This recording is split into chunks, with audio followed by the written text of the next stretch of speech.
Hello दोस्तों। तो भाई सुबह सुबह ही आज बनने लगा है नाश्ता। और नाश्ता करके जैसे ही मैं अपने कमरे में आई तो भाई देखा खतरनाक ही हालत हो रखी है भाई। और फटाफट से किया कमरा साफ़, क्योंकि कमरा साफ़ करना अपने में ही बहुत बड़ी जीत है।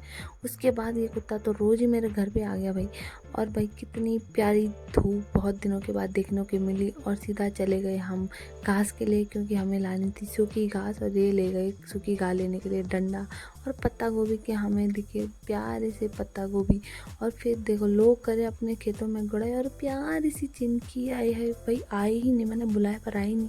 फिर देखे बेड़ू, बेड़ू पाको वाला गाना तो सुना ही होगा ना, तो वही बेड़ू। और ये लोग ले रहे हैं बेड़ू का आनंद, पर इनको पसंद ही नहीं आया, क्योंकि गर्मी के कारण ये सूख चुके थे।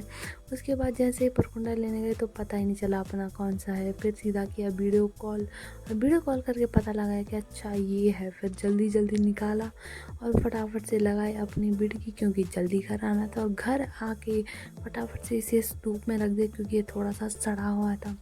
और भाई धूप में मिट्टी में क्या ही हालत हो जाती है, नहीं पर कोई बात नहीं, पहाड़ है तो इतना तो बनता ही है। और शाम को फटाफट दादी लोगों के साथ लिए चाय और रस का आनंद, क्योंकि फैमिली के साथ तो बात ही कुछ और होती है। और चले गए सीधा अपनी गाय के लिए हरी घास लेने, क्योंकि हमारी गाय के लिए हरी घास ख़त्म हो चुकी थी। और ये देखो चाचा लोगों का मकान का काम भी शुरू हो चुका है। और फटाफट से लग गए हम अपनी हरी घास काटने में, क्योंकि हमें हो रही थी देर। और इतने में देखा कि इस हरी घास के जो कांटे थे वो मेरे हाथों में चुभ गए थे, और जो कि बहुत ही जलन कर रहे थे। और ये है बिच्छू घास, यानी कि हमारी पहाड़ी करंट।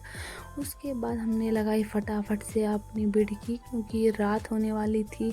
और भाई साहब ये देखो, इस पे ना मेरा हमेशा दिल आ जाता है, क्योंकि मेरे घर से प्यारा सा सनसेट दिखता है। और भाई फटाफट से आ गए हम घर, और चन्नी का काम करके हम बनाने लगे रात का डिनर, जिसमें मैंने और तनु ने मिल के बनाई थी रोटियां। और फिर किया हमने रात में ये पनीर की सब्जी का आनंद। और